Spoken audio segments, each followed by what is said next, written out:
آصف زرداری اس کے پیچھے ہے، کرپشن کا پیسہ اس کے پاس بے تحاشا ہے، سندھ حکومت سے یہ باقاعدہ سندھ حکومت سے جو پیسہ لوٹتا ہے وہ یا الیکشن کے اوپر لگا دیتا ہے یا سینٹ کے الیکشن میں ایم پیز کو خریدنے پہ لگا دیتا ہے، جو بھی الیکشن آزاد کشمیر کا گلگت بلتستان بے تحاشا پیسہ پھینکتا ہے کیونکہ چوری کا پیسہ ہے۔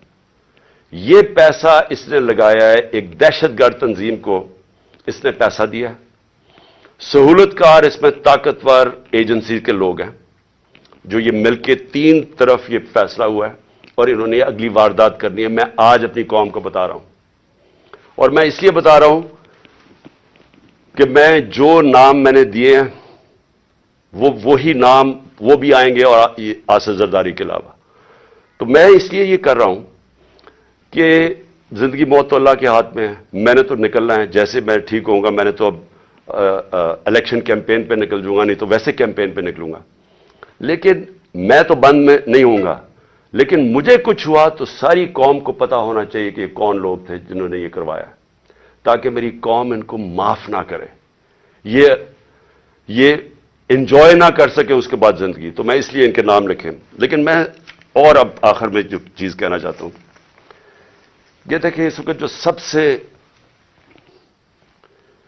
یہ جو فیشزم، جمہوریت کی تباہی، پارلیمنٹ کی تباہی، اداروں کی تباہی، صرف ایک مقصد کے لیے کہ ان کی چوری چھپ جائے، ان چوروں کی، اور کسی طرح عمران خان اور تحریک انصاف کو ہرایا جائے یا عمران خان کو راستے سے ہٹایا جائے۔ تو یہ سب کچھ اس ملک کو تباہی کی طرف دھکیل رہے ہیں ایک ہی وجہ سے۔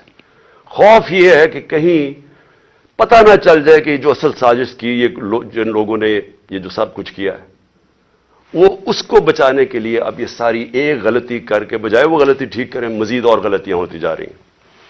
میں جو آخر میں اپنی عدلیہ سے اور اپنی عوام سے دو چیزیں کہنا چاہتا ہوں۔ اپنی عدلیہ سے، ساری قوم آپ کی طرف دیکھ رہی ہے، یہ پاکستان کے ڈیفائننگ مومنٹس ہیں، یہ وہ ایک قوم کی تاریخ میں فیصلہ کن وقت آ جاتا ہے جب ہر کوئی بے نقاب ہو جاتا ہے۔ یہ 8-9 مہینے کے اندر بہت لوگ بے نقاب ہوئے ہیں، وہ لوگ جو صحافت میں تھے، جو اداروں میں بیٹھے ہوئے تھے، سیاستدان، سب بے نقاب ہو گئے۔ سب سے پہلے تو یہ شکر ہے قوم کو پتہ چل گیا کہ اسحاق ڈار اور شہباز شریف، وہ پنجاب سپیڈ اصل میں کیا تھی وہ اشتہاروں میں تھی، اور اسحاق ڈار کتنا بڑا جینیس وہ سب کو پتہ چل گیا۔ لیکن اس وقت یہ عدلیہ کا بہت بڑا امتحان ہے، ہم سب آپ کی طرف دیکھ رہے ہیں۔ یہ ٹائم ہے آپ کو اس ملک کی جمہوریت اور ہمارے فنڈامنٹل رائٹس کو بچانا۔ جس طرح کی کیئر ٹیکر گورنمنٹ بنائی گئی ہے، یہ توہین ہے اس قوم کی، یہ ہماری آئین کی توہین ہے۔ یعنی ایسے لوگوں کو بٹھا دیے لا کے، یہ کیسے نیوٹرل ہو گئے جو آپ کے بدترین دشمنوں کو اوپر لا کے بٹھا دیا، اور پھر الیکشن نہیں ہو رہا ہے۔ آئین بڑا کلیئر ہے کہ 90 دن میں الیکشن ہونے ہیں، اس میں کوئی گنجائش نہیں، اور جو نہیں کرواتا آرٹیکل 6، یہ سیدھا سیدھا ہے۔ تو اس سٹیج کے اوپر یہ گورنمنٹ پوری طرح کوشش کر رہی ہے کہ الیکشن نہ ہو۔ ان کو کوئی فکر نہیں ہے جمہوریت اور آئین کی، ان کو صرف پڑی ہوئی ہے کہ ان کی کسی طرح ڈرے ہوئے ہیں الیکشن سے، عوام سے ڈرے ہوئے ہیں، اور ان سے بچنے کے لیے ان کو کوئی فکر نہیں ہے کہ عوام کی مینڈیٹ کیا ہوتا ہے، ان کو کوئی فکر نہیں ہے کہ آئین کیا ہوتا ہے، رول آف لا کیا ہوتا ہے، ان کو کوئی فکر نہیں ہے۔ پیسہ بچا رہے ہیں انہوں نے، اور انہوں نے، میں آج آپ کو کہہ رہا ہوں، جیسے ہی مشکل وقت آ گیا باہر بھاگ جائیں گے ملک سے، کیونکہ ان کے سٹیکس پاکستان میں نہیں ہیں۔ تو جن کے سٹیکس پاکستان میں ہیں، میں اپنی عدلیہ سے کہنا چاہتا ہوں کہ ہم آپ کی طرف دیکھ رہے ہیں، دونوں ملک کے آئین کو بھی پروٹیکٹ کریں، ہمارے فنڈامنٹل رائٹس کو پروٹیکٹ کریں۔ اگر آپ اس وقت نہیں کریں گے تو یہ ڈسینڈ ہو رہا ہے، تقریباً بنانا ریپبلک کی طرف چلا گیا، جو جس طرح کی 7 مہینے میں نے پاکستان میں حرکتیں دیکھی، بنانا ریپبلک کی طرف تقریباً پہنچ گیا۔ اور دوسرا، میں اپنی عوام کو کہنا چاہتا ہوں کہ دیکھیں، آپ کے لیے یہ اب ایک فائنل آزادی کی جنگ ہے، حقیقی آزادی کی۔ اس وقت خوف پھیلایا جا رہا ہے کہ جی فلانے کو پکڑ لیں گے، یہ پکڑ لیں گے، جو بھی کر دیں گے۔ دیکھیں یہ جو خوف کی غلامی ہے یہ بدترین غلامی ہے. سارے دنیا کے فرعون جو آئے ہیں وہ خوف کی وجہ سے لوگوں کو غلام بناتے تھے, اور جب بھی خوف کا بت ٹوٹتا تھا لوگ آزاد ہو جاتے تھے. لیکن لوگوں کو جدوجہد کرنی پڑتی ہے, گھر بیٹھے بیٹھے آزادی نہیں ملتی. آپ کو سب کو تیار ہونا پڑے گا جدوجہد کرنے کا. میں آپ کو اپنی طرف سے بتا دوں کہ جب تک میں زندہ ہوں میں اس سسٹم کا, کرپٹ سسٹم کا, ان چوروں کا, جو بھی مجھے غلام بنانے کی کوشش کرے گا میں اپنی ملک کی اور اپنی آزادی کے لیے لڑوں گا, آخری سانس اور آخری گیند تک لڑوں گا. لیکن میں اپنی قوم کو آج کہنا چاہتا ہوں کہ دیکھیں تاریخ کے اندر یہ کبھی کبھی ایسے وقت آتے ہیں کہ آپ اپنے آپ کو آزاد کر لیں.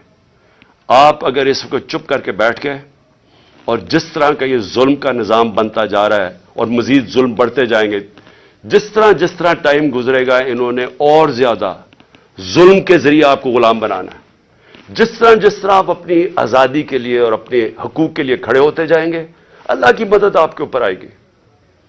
جہاد ہے ہی انصاف کے لیے جدوجہد کرنا, اس کو جہاد کہتے ہیں, اور یہ اللہ نے ہمارے پہ سب پہ فرض کیا ہے.